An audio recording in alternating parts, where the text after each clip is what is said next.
Travaillant depuis 9 ans dans l'entreprise de climatisation de son mari, Sylvie Michelin a eu l'idée de reprendre à son compte une entreprise artisanale de plomberie pour diversifier l'offre et faire face ainsi à une chute brutale de l'activité courant 2009. Elle reprend ainsi en 2012 l'entreprise Strano, suite au départ à la retraite du gérant, avec un employé et un apprenti, et crée la société RSAP à Briey et Angonne. Et au départ, ça n'a pas été facile parce que je suis une femme, parce qu'ils ne s'attendaient pas à ce que cette société soit rachetée par une femme. Il faut savoir aussi que quand même, si je me lance là-dedans, c'est parce que je sais que derrière, j'ai du personnel qui est qualifié en clim, mais qui est aussi qualifié en plomberie et en cas de coup dur, peut m'aider, etc. Et puis j'ai mon mari qui a des marchés dans la clim, qui peut m'amener sur ces marchés. Et puis j'espère que quand elle sera un peu plus grande, je pourrai moi l'emmener sur mes marchés, voilà. Il va falloir qu'elle fasse ses preuves. Je suis là pour l'aider. Là-dessus, elle est assez fonceuse, je vous dis, donc elle devrait arriver à s'en sortir sans trop de problèmes. Mais il va falloir faire accepter l'idée, quoi. Armée d'une grande expérience de gestionnaire, la reprise a été possible grâce au soutien de son mari et de ses fournisseurs, mais surtout grâce à l'accompagnement de la Chambre de métier et de l'artisanat de l'Isère, après une formation d'assistante de dirigeant d'entreprise artisanale. La Chambre des métiers, pour moi, ça a été formidable, parce que d'abord, je l'ai découverte. Je me suis retrouvée face à des gens extraordinaires, et en plus, je me suis retrouvée face à des gens dans ma situation.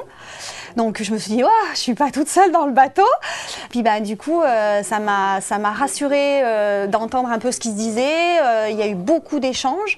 Et maintenant, j'ai même un consultant que m'a soumis la Chambre des métiers et qui me voit travailler, qui regarde un peu là où ça pêche, qui m'aide à trouver des solutions.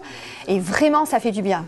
Alors, ça fait du bien en tant que chef d'entreprise et ça fait du bien en tant que femme, parce que dans ce milieu-là, c'est particulièrement pas évident de circuler, d'avoir une reconnaissance.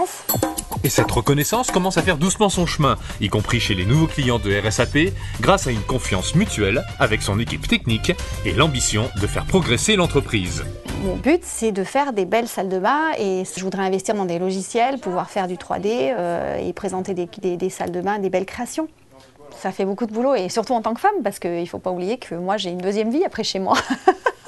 Donc tout ça à gérer, c'est compliqué. Surtout dans ce milieu, mais quand l'idée est bonne et que l'envie et la passion l'emportent sur les idées reçues, finalement, on peut faire bouger des montagnes de préjugés, n'est-ce pas? Il faut une volonté de faire, il faut un moral d'acier et je pense sincèrement que oui, on peut y arriver. Moi, je pense qu'on peut être une fille et reprendre une société de bâtiment. En plus, j'ai un caractère à vouloir que les choses avancent. Voilà, je suis une battante, j'aime les challenges, donc il fallait que je me lance, quoi. J'avais envie de faire quelque chose à moi.